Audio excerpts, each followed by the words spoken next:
Guys, this is Sanjay Singh और आप मेरे साथ हैं सजवान क्लासेस में। आज हम लोग एक नए टॉपिक के बारे में बात करने वाले हैं जिसका नाम है ओम्स लॉ या ओम का नियम। ओम का नियम क्लास 10 से आपके पास शुरू होता है और आगे बहुत सारे क्लासेस में ये नियम देखने को मिलता है। इससे जुड़े हुए बेसिक कॉन्सेप्ट और ओम के नियम से जुड़े हुए कुछ सवालों को हम आज करेंगे। टॉपिक शुरू करने से पहले अगर आप हमारे चैनल पे नए हैं तो प्लीज़ वीडियो को पूरा जरूर देखें। अगर वीडियो आपको पसंद आए तो इसे लाइक, शेयर और चैनल को सब्सक्राइब जरूर कीजिएगा। तो चलिए आज हम बात कर लेते हैं ओम के नियम के बारे में। दोस्तों, बेसिकली ओम का नियम क्या कहता है? ओम्स नियम जो है वो आपका स्टेटमेंट देता है कि the current flowing through a electric conductor is always proportional to the voltage apply on its end. ठीक है, अगर सीधे शब्दों में कहूँ तो किसी भी जो चालक होता है उसमें बहने वाली धारा आपकी हमेशा उसमें उसके अंतिम सिरों पर जो हम वोल्टेज अप्लाई करेंगे, विभवांतर लगाएंगे, उसके अनुक्रमानुपाती होता है। ठीक है, मान लिया हमारे पास कोई तार है, कोई चालक है हमारे पास, और हमारे चालक के एक एंड से दूसरे एंड तक हमने बिजली, जो आपकी इलेक्ट्रिसिटी है, उसे फ्लो करना है। तो मान लिया हमने इसमें इलेक्ट्रिसिटी को फ्लो करना है, हमने यहाँ पर V वोल्टेज अप्लाई किया इस एंड से इस एंड तक, इस A एंड से B एंड तक अगर आपने V वोल्टेज अप्लाई कर दिया और इसमें आपकी करंट जो फ्लो होगी, मान लिया इसमें I करंट फ्लो हो रही है। ठीक है, जब आप V वोल्टेज अप्लाई करोगे, I करंट फ्लो हो रही है, तो इसको जब आप बताओगे तो ये कहता है आपका दैट वोल्टेज और करंट ऑलवेज प्रोपोर्शनलिटी में होते हैं। ठीक, they are always in proportionality, V proportional to I। आपका जितना वोल्टेज बढ़ाओगे उतना करंट बढ़ेगा। हम इसे ऐसा भी कह सकते हैं कि V प्रोपोर्शनल टू I में जब हम प्रोपोर्शनलिटी का साइन या अनुक्रमानुपातिता का नियम जब हम हटा लेते हैं, साइन हटाते हैं, चिन्ह हटाते हैं, then V is equal to I R, या इसे आप RI भी लिख सकते हैं। ये आपका R प्रतिरोध होता है इस तार का। ठीक है, ये आपका इस तार का रेसिस्टेंस होता है। देन आप ये भी कह सकते हैं कि V upon I is equal to R। यहाँ पे R एक कांस्टेंट है और एक नियतांक होता है। ठीक, हम बेसिकली इन ही दो हिस्सों का इस्तेमाल करके आगे के सवालों को सॉल्व करने वाले हैं।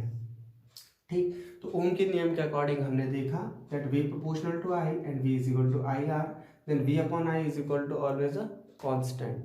ठीक, मान लिया मेरे पास ये तार है और ये तार अलग अलग हिस्सों में अलग अलग टाइम पे अलग अलग करंट फ्लो करेगी जब आप अलग अलग वोल्टेज अप्लाई करोगे।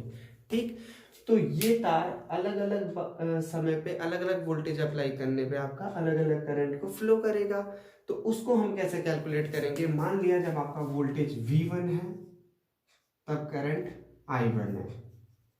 ठीक, तो जब आप V2 अप्लाई करोगे उस टाइम मान लिया करंट I2 है, और इसी तरीके से जब आप V3 अप्लाई करोगे तो करंट I3 है। तो ये हमेशा आपस में इनका रेशो जो होता है, अनुपात जो होता है, ये फिक्स होता है और वो R के बराबर होता है। तो अगर आपको कभी कोई सवाल आए तो आप इस नियम से भी सॉल्व कर सकते हैं। ठीक है, तो जो आपका ओम का नियम कहता है, ओम के नियम के स्टेटमेंट के अकॉर्डिंग कि कभी भी किसी भी चालक में अगर आप V विभवांतर लगाते हैं तो वो उसकी करंट I के अनुक्रमानुपाती होता है। Then V proportional to I and it V और I का जो रेशो होता है, अनुपात, ये हमेशा क्या रहता है? आपका एक नियत होता है, R के बराबर होता है। तो चलिए इस नियम को नोट कर लीजिए और हम इस पे जुड़ा हुआ एक सवाल कर लेते हैं। तो चलिए हम अपने पहले क्वेश्चन पे आते हैं। हमारा पहला क्वेश्चन कहता है how much electric current will an electric bulb drawn from a 220 volt source if the resistance of bulb is 1200 ओम। तो हमारे क्वेश्चन पे आते हैं। हमारा क्वेश्चन कहता है कि हमारा कोई रेजिस्टेंस है सॉरी हमारा क्वेश्चन कहता है कि हमारे कोई कंडक्टर है, कंडक्टिंग वायर है, मान लिया ये है, इसके बीच में हमने वोल्टेज अप्लाई किया ए से बी तक एंड हमारा वोल्टेज है 220 और वो कहता है कि इस वायर का रेसिस्टेंस जो है आर, कैपिटल आर, वो हमारा कितना है 1200 ओम। ठीक है, 220 वोल्टेज आपने अप्लाई कर लिया एंड आपने क्या कर लिया, इसमें 1200 ओम का रेजिस्टेंस ले लिया। तो अभी हमने ओम का लॉ पढ़ा था that V is equal to I R, आपका V is equal to I R था। और अब हम यहाँ पे सारी चीज़ें लगा लेते हैं। तो वोल्टेज आपका है बेसिकली 2000 सॉरी 1, तो यहाँ वोल्टेज आपका है V, हमने ओम का नियम पढ़ लिया that V is equal to I R. आपके पास वोल्टेज है, आपने वोल्टेज की वैल्यू लगा ली 220 इज इक्वल टू आपका I एंड R आपका है 1200। ठीक है, अब हम क्रॉस मल्टीपल कर लेते हैं then 220 upon 1200 is equal to I। और जब आप इसे सॉल्व करेंगे तो आप इसे सॉल्व करके देखेंगे कि that is 1/5 is equal to I, ये इससे कैंसिल हो जाएगा। एंड फाइनली आप देखेंगे 1/5 को आप लिख सकते हैं 0.2 इज इक्वल टू I।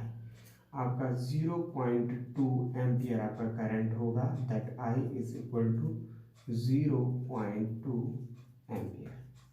ठीक है, अब आप देखिए कि हमने ओम के नियम के अकॉर्डिंग किसी रेसिस्टेंस के और वोल्टेज के बेस पे उस कंडक्टर से फ्लो होने वाले करंट को कैलकुलेट कर लिया है।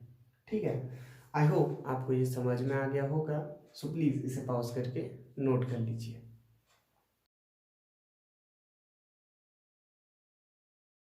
चलिए हम बात कर लेते हैं हमारे दूसरे क्वेश्चन की। हमारा दूसरा क्वेश्चन क्या कहता है, देन हमारा दूसरा क्वेश्चन कहता है if 5 ampere current flow through a conductor with 20 volt apply, what will be the amount of current at 10 volt? आपका क्वेश्चन क्या कहता है कि अगर आपका 5 एम्पियर करंट फ्लो हो रहा है, जब आप 50 वोल्ट लगाते हो किसी कंडक्टर से, तो 10 वोल्टेज लगाने पर आपका करंट कितना होगा। ठीक है, तो बात कर लेते हैं फिर से। हमारा क्वेश्चन किस तरीके से है, हमारा क्वेश्चन है कि हमारे पास एक कंडक्टिंग वायर है, कंडक्टिंग वायर में वोल्टेज मैंने 50 लगाया तो आपका करंट कितना आया 5 एम्पियर।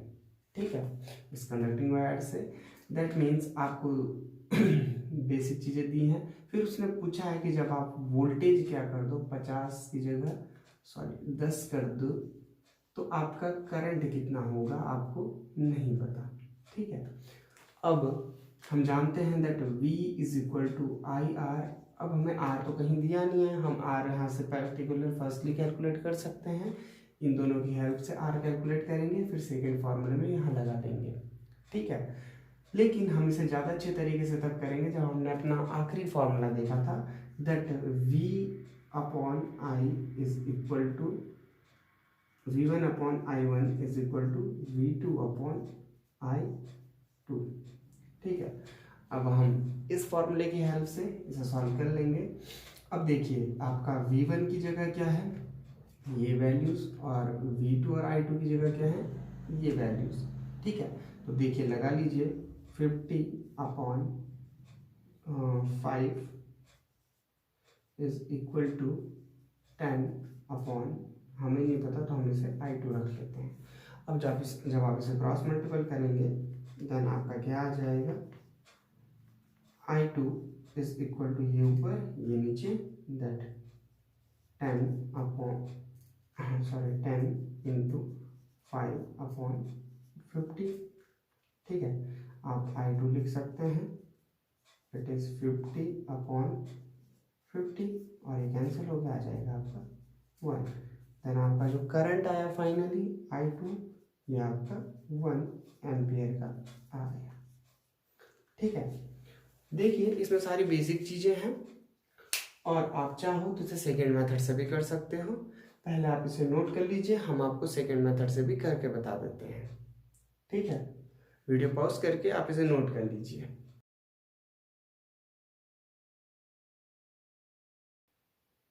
तो देखिए जब हम इसे सेकेंड मेथड से करेंगे तो हम क्या करेंगे, पहले इन दोनों की हेल्प से that V is equal to I R का फॉर्मूला लगाकर इन दोनों की हेल्प से इस पूरे कंडक्टिंग वायर जो हमने ए बी ले रखा है इसका रेसिस्टेंस कैलकुलेट कर लेते हैं। इसका रेसिस्टेंस कैसे कैलकुलेट करेंगे, then V is equal to I R जब आप लगाएंगे तो आपका V की जगह 50, I की जगह आपका 5 और R की जगह हमें नहीं पता तो हम R लगा लेते हैं।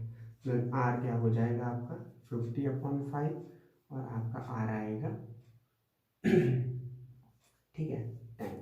आपका रेसिस्टेंस आ गया 10 और अब R की वैल्यू क्योंकि ये वायर नहीं बदली देन V2 में आपकी वैल्यू R की जगह क्या चली जाएगी 10। अब यहाँ से R की वैल्यू उठाकर हम रख देते हैं सेकेंड में, then V is equal to I R और ये 1 2 हैं, देन यहाँ पे मैंने 1 और यहाँ पे 1 लगा दिया, यहाँ पे 2 और I2। तो I2 की वैल्यू और V2 की वैल्यू, देन V2 आपका कितना है 10, I2 वैल्यू आपको नहीं पता और R की वैल्यू तो क्योंकि ये एक कंडक्टर है तो कंडक्टर के लिए आपका क्या नहीं होता, करंट कभी भी बदलता नहीं है, तो आपका R अब यहाँ आ गया। देन R की वैल्यू हमें पता है क्या है, हमने पहले यहाँ पे क्या निकाल दी 10, R की वैल्यू यहाँ कैलकुलेट कर चुके हैं 10, तो यहाँ से हम वो इस वैल्यू को उठा के यहाँ पे रख देते हैं 10, then 10/10 is equal to I2 cancel करोगे then 1 is equal to I2। अभी हमने से 1 एम्पियर कैलकुलेट किया था, अगेन ये इस मेथड से भी 1 एम्पियर ही आएगा। ठीक है आप इसे नोट कर लीजिए। आई होप आपको ये चीज़ें समझ में आ रही होंगी और हम आपको एक सवाल देके जाते हैं तो प्लीज़ इसे ट्राई कीजिएगा अगर आपके समझ में आ गया हो और इसे अच्छे से प्रैक्टिस कीजिएगा। ओम्स लॉ से रिलेटेड अक्सर ऐसे क्वेश्चन पूछे जाते हैं। मिलते हैं आपसे अगले वीडियो में, तब तक आप प्रैक्टिस करते रहिए, खुश रहिए और अपने घर में बने रहिएगा।